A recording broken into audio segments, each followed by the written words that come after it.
야고보서 4장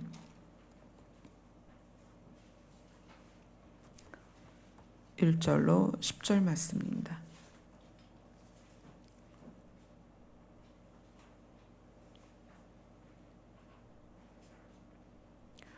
야고보서 4장 1절로 10절까지 같이 읽겠습니다. 시작. 너희 중에 싸움이 어디로부터 다툼이 어디로부터 나느냐? 너희 지체 중에서 싸우는 정욕으로부터 나는 것이 아니냐?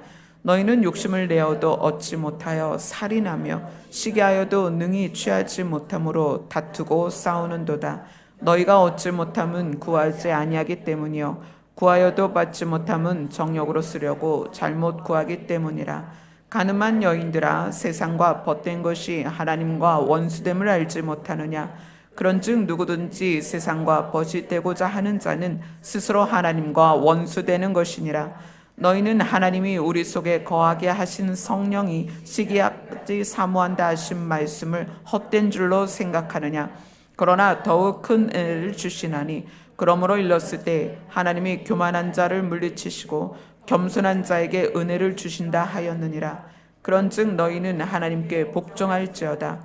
마귀를 대적하라. 그리하면 너희를 피하리라. 하나님을 가까이 하라. 그리하면 너희를 가까이 하시리라. 죄인들아, 손을 깨끗이 하라. 두 마음을 품은 자들아, 마음을 성결하게 하라. 슬퍼하며 애통하며 울지어다. 너희 웃음을 애통으로, 너희 즐거움을 근심으로 바꿀지어다. 주 앞에 낮춰라. 그리하면 주께서 너희를 높이시리라. 아멘. 아멘. 요거를 오늘은 이제 세 부분으로 해서 내용을 보도록 하겠습니다. 너희 중에 싸움이 어디로부터 나며 다툼이 어디로부터 나느냐 이러면서 싸우고 다투고 시기하고 그래서 살인하고 그런 어떤 상태의 사람들에 대하여 뭐라고 말하냐면 4절에 가늠한 여인들아 이렇게 이야기합니다. 이 성경이 다른 데서는 가늠한 사람들아 이렇게도 나오는데 이 가늠한 여인, 가늠한 사람으로 표현되는 사람들은 누구냐면 세상과 하나님 중에서 세상을 택한 사람들이에요. 지금 야고보가 말하고 있는 회중은 누구냐면 이스라엘 사람들입니다. 그 이스라엘을 하나님은 뭐라고 불렀냐면 너희는 내 아내다. 내 아내다. 그런데 그 아내가 남편인 하나님을 바라보는 게 아니라 다른 남자인 세상을 보고 있는 거예요. 그래서 너희는 간음했다라는 거예요. 하나님을 바라보는 것과 세상을 바라보는 것에 있어서 삶에서 두드러지게 드러나는 특징, 그러니까 하나님을 바라보지 못하고 자기 남편을 향하지 못하는 여인, 마치 다른 남편을 추구하는 여인 같은 이스라엘의 대표적인 특징이 뭐냐면 다툰다, 싸운다, 그리고 욕심을 내고 시기하고 질투한다. 근데 그것이 어디서부터 오냐면 너희 안에 있는 정욕으로부터 나온다. 정욕이라는 것은 욕망입니다. 정욕이라는 것은 쾌락을 추구하되 절제하지 못하는 거예요. 계속 지속적으로 무엇인가를 추구하는 것입니다. 이 정욕이라는 것을 성적인 것에 국한시킬 수 없는 것이 우리가 무엇인가 계속해서 추구하며 절제하지 못하는 분야가 너무 많아요. 물질적인 면도 그렇지만 우리가 나를 드러내고자 하는 것, 그 드러내고자 하는 마음, 또 나를 세우고자 하는 마음, 사람들 앞에서 칭찬받거나 인정받거나 높임받고자 하는 그 마음. 바리새인들이 그랬잖아요. 넓은 길에서 기도하고 큰 소리로 기도하고 또 금식할 때는 드러내놓고 금식하고 이러한 것들이 절제가 되지 않는 거예요. 나를 드러내는 것에 대하여 절제되지 않는 그러한 정욕까지 다 포함된 내용들입니다.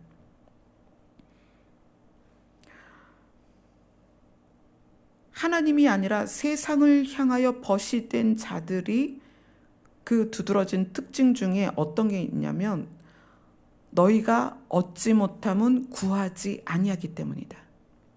이거는 단순히 너희가 얻을 수 있는데 기도하지 않아서야. 기도하면 얻을 수 있다. 이렇게 사람들이 해석하고 말하지만, 너희가 얻지 못함은 구하지 아니하기 때문이다. 왜 구하지 않느냐? 하나님과의 관계가 안 돼 있으니까. 하나님과의 관계가 바로 돼 있으면, 하나님을 대면하고 있으면 나에게 필요가 생겼을 때 하나님께 얘기하죠. 그렇죠. 만약에 내가 자존감이 무너졌어. 자존감이 무너진 사람이 세상과 벗이 되어 있다면 자기의 자존감을 세우기 위해서 많은 걸 노력합니다. 그래서 생기는 게 뭐예요? 자존심인 거예요. 자존감이 뚝 떨어져 있는데, 이것을 하나님 앞에서 서 있는 사람이 자존감이 낮다면 하나님과의 관계 안에서 그걸 추구해요. 하나님, 저는 왜 이렇게 제 자신이 못나 보이죠? 그러면 하나님이 어떻게 하시겠어요? 위로하시고 격려하시고 하나님의 사랑을 부으시죠. 그러면 그것으로 채워지는 거예요. 그럼 자존심이 세지겠어요? 아니요. 하나님 앞에서 자존감을 하나님이 사랑으로 세우실 때는 자존심이 세지는 게 아니에요. 마음이 넉넉해져요. 부드러워져요. 타인을 용납합니다. 그러나 자존감이 떨어진 사람이 자기를 세우고자 하는 욕망으로, 정욕으로 그것을 추구하게 되면 계속 자존심을 세웁니다. 나를 세워야 돼. 내가 세워야 되니까. 그래서 거기에 덧붙이죠. 명품을, 좋은 옷을, 진한 화장을, 또는 어떤 세상적인 학벌, 좋은 집, 좋은 차, 그렇게 추구하게 돼 있는 거예요. 그러면서 그 떨어진 자존감이 원본적으로는 해결이 안 되니까, 이거는 하나님 앞에서 해결이 돼야 되는데 그게 해결이 안 되니까 첨예하게 자존심을 세우는 거예요. 말 한마디에 기분 나쁘고, 말 한마디에 상처받고, 말 한마디에 그래서 걸려 넘어지고 타인을 미워하고. 너희가 얻지 못함은 구하지 아니함이다. 왜 구하지 않느냐? 하나님 앞에 있지 아니하니까 하나님께 구할 수가 없는 거예요. 그리고 구하여도 받지 못함은 정욕으로 쓰려고 잘못 구하기 때문이다. 하나님 앞에 관계가 제대로 되어 있으면 하나님이 요구하시는 것을 내 안에 부어서 하나님의 요구를 구하기 시작합니다. 하나님과 관계가 되어 있으면 하나님의 마음과 뜻을 알게 돼요. 그러면 내가 쓰려고 내 것을 구하는 게 아니라 하나님이 이것을 원하시는군요. 그럼 이렇게 되기를 소원합니다. 하나님이 공동체 안에 서로 사랑하기를 원하시는군요. 하나님 이 공동체 안에 사랑을 주시옵소서. 하나님 제가 낮아지기를 원하시는군요. 하나님 제가 낮아질 수 있도록 제 무릎을 꺾어주세요. 이런 기도를 한단 말이에요. 그럼 그런 기도를 하면 하나님께서 그것을 부어주십니다. 그러나 우리가 구하여도 받지 못함은 정욕으로 쓰려고 잘못 구합니다. 어떤 것이다? 하나님과의 관계가 제대로 되어 있지 않다는 거예요. 하나님의 마음을 모르는 상태에서 자기의 필요를 구한다는 얘기예요. 섬세하게 청구서 쫙 적어서 청구서만 읽어대는 거죠.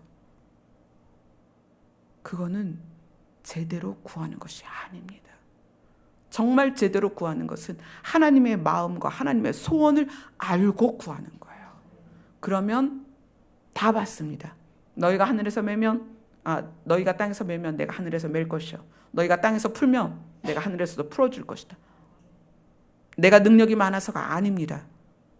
그 사람이 하나님의 소원을 구하기 때문에 그래요. 그러한 가늠한 사람들, 세상과 벗된 사람들, 그들에게 뭐라고 이야기하시냐면 하나님이 너희를 얼마나 사랑하시는 줄 아느냐. 남편 된 하나님이 너희를 얼마나 사랑하는 줄 아느냐. 시기할 정도로 너희를 사랑한다. 여러분이 남녀의 사랑, 부부의 사랑 안에서 한번 생각해 보세요. 내가 남편을 정말 사랑하는데 그 남편이 다른 여자를 쳐다본다면, 내가 정말 사모하는 남자가 있는데 그 남자가 다른 여자를 품는다면, 이건 정말 세상적으로는 미치는 일이죠. 하나님이 지금 그런 마음이라는 거예요. 내가 너희를 정말 사랑하는데 너희는 왜 나를 보지 않고 다른 것을 보니? 제발 나 좀 봐봐.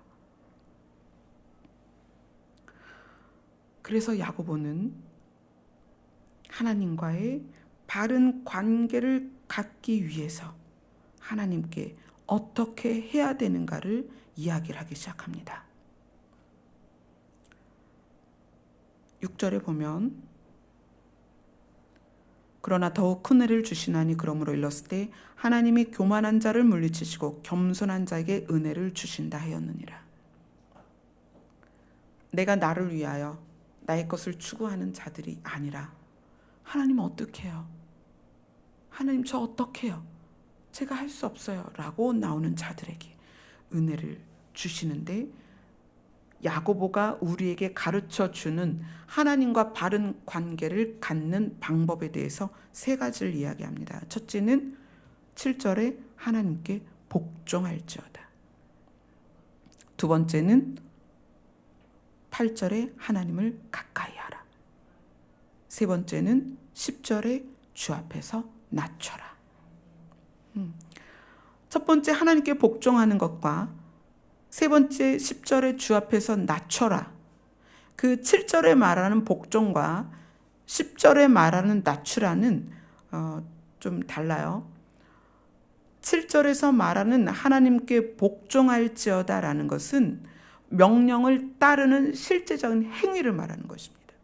그리고 10절에서 주 앞에 낮추라 라는 것은 마음의 태도, 마음의 태도를 말하는 거예요.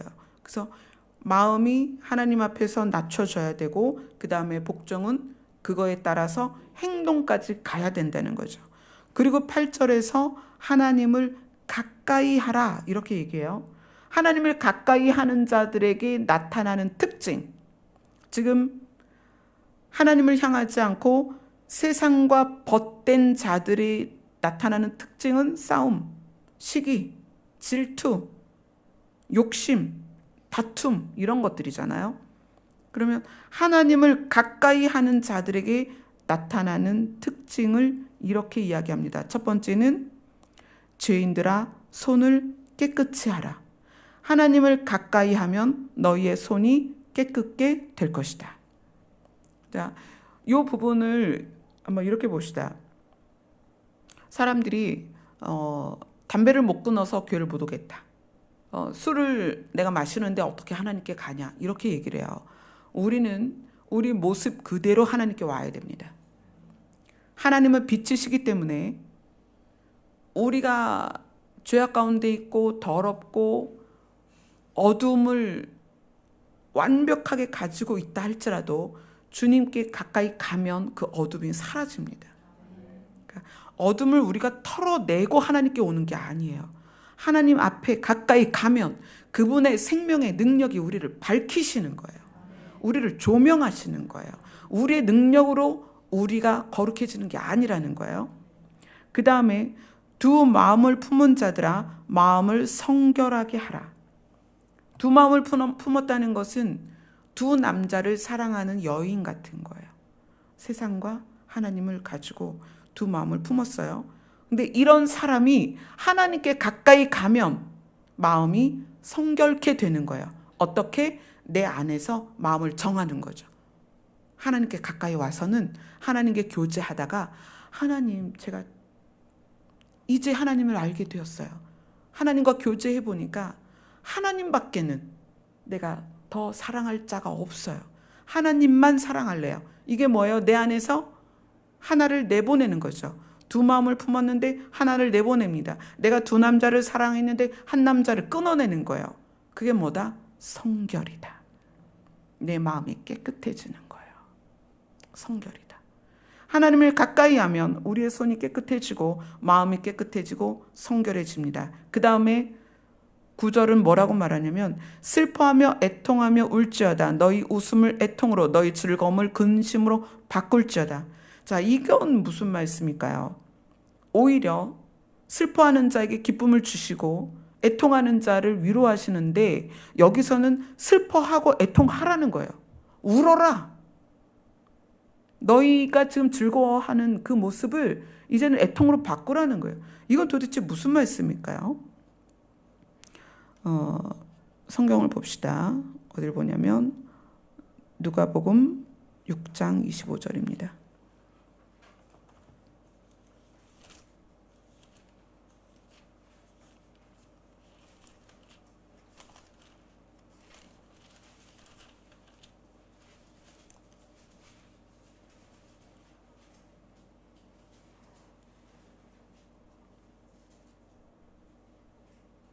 같이 읽겠습니다. 시작.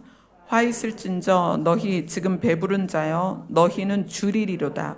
화 있을진저 너희 지금 웃는 자여 너희가 애통하며 울리로다. 지금 웃는 자는 왜 웃는 거냐면 세상의 것을 누리면서 즐겁다, 기쁘다, 행복하다라는 웃음을 말하는 거예요. 세상과 벗해서. 근데 너희의 그 웃음이 무엇으로 바뀔 것이다? 애통하며 울게 될 것이다. 그래서 지금 너희가 웃고 있느냐? 이걸 애통과 울음으로 바꾸라는 거예요. 그런데 이것이 우리 스스로는 안 돼요. 이걸 깨달을 수 없단 말이에요. 그런데 하나님 앞에 가까이 가면 뭘 알게 되냐면 하나님의 마음을 알게 됩니다. 하나님이 이 세상을 향하여 얼마나 애통하는 마음으로 우리를 바라보고 계신지 하나님의 마음을 알게 되는 거예요. 하나님 앞에 가까이 가면 심각해져요. 울 수밖에 없어요. 어떤 분이 저에게 왜 목사님 맨날 우냐고, 옛날 고생한 거 생각해서 우냐고. 아니에요. 저 고생한 거 이미 다 지나갔어요. 왜 우냐면 하나님의 마음이 투영되기 때문에 그런 거예요. 하나님의 마음이 알아지니까. 근데 그 하나님의 마음을 누가 아냐는 거예요. 하나님께 가까이 가는 자가 하나님의 마음을 아는 거예요. 하나님이 왜 애통해 하시는지, 하나님의 마음이 왜 찢어지는지, 하나님의 심장이 왜 너덜거리는지, 그거는 그분 가까이 가는 사람만 알 수 있는 거예요. 그래서 하나님을 가까이 하라. 너희의 손이 깨끗하게 될 것이고 너희의 마음이 성결케 될 것이고 너희는 울게 될 것이라는 거예요. 하나님께 가까이 가면 그분의 마음을 알 수밖에 없어요. 하나님이 무엇 때문에 슬퍼하시고 하나님이 무엇 때문에 자기 아들을 갈기갈기 찢으시는지를 하나님 앞에 가야만 알 수 있다는 거예요. 그분 앞에 가면 그래서 우리의 마음이 하나님 앞에서 낮아질 수밖에 없어요. 내가 그분 앞에 마음을 낮출 수밖에 없다는 거예요. 그렇게 하나님 앞에 나아가는 자들에게 하나님은 말씀하십니다. 주께서 너희를 높이시리라. 세상 사람은 죽어서 땅으로 내려가지만 우리는 썩은 것 같고 죽은 것 같지만 주님께서 이 땅에 오실 때에 우리의 이름이 불려지고 우리를 들려서 주님 앞에 세우시겠다는 거예요. 주 앞에서 낮추라. 그리하면 주께서 너희를 높이시리라. 이것은 이 땅에서 우리의 명예가 높아지고 우리의 지위가 높아지고 우리가 부유해지고 우리의 집이 커진다는 말씀이 아닙니다. 주 앞에서 너희가 낮아지면 주께서 너희를 높이시리라. 어느 날 마지막 날에 내가 너희의 이름을 부를 것이다. 너희는 나와 함께 시온산에 있을 것이다. 너희는 내 앞에서 얼굴과 얼굴을 대면하여 볼 것이다. 이렇게 우리를 높이실 거라는 거예요. 야고보는 예수님을 누구보다 잘 알았습니다. 예수님의 성품을 알았고 그분의 삶을 알았습니다. 그렇기 때문에 싸우고 시기하고 질투하고 분쟁을 일으키는 그들을 향하여 말하는 거예요. 그거는 세상 것이다. 예수 그리스도는 온유하고 겸손했다. 그분은 자라면서부터 늘 그러했다. 우리가 이 땅에 발을 붙이고 있는 한 이 땅에 주는 영향을 받지 않을 수가 없습니다. 그러나 우리가 하나님께 가까이 가면 하나님께서 우리를 도우십니다. 하나님 안에 있는 생명의 빛을, 예수 그리스도 안에 있는 그 이름의 능력을 우리에게 부어주셔서 우리가 주님 앞에 담대히 설 때까지 우리를 지키고 인도하실 것입니다. 아무쪼록 날마다 여러분이 어디에 있든지 그 자리가 어떤 자리든지 주님 앞에 대면하세요. 주님은 그 자리에서 여러분을 만나 주십니다. 아멘. 우리 찬양합시다.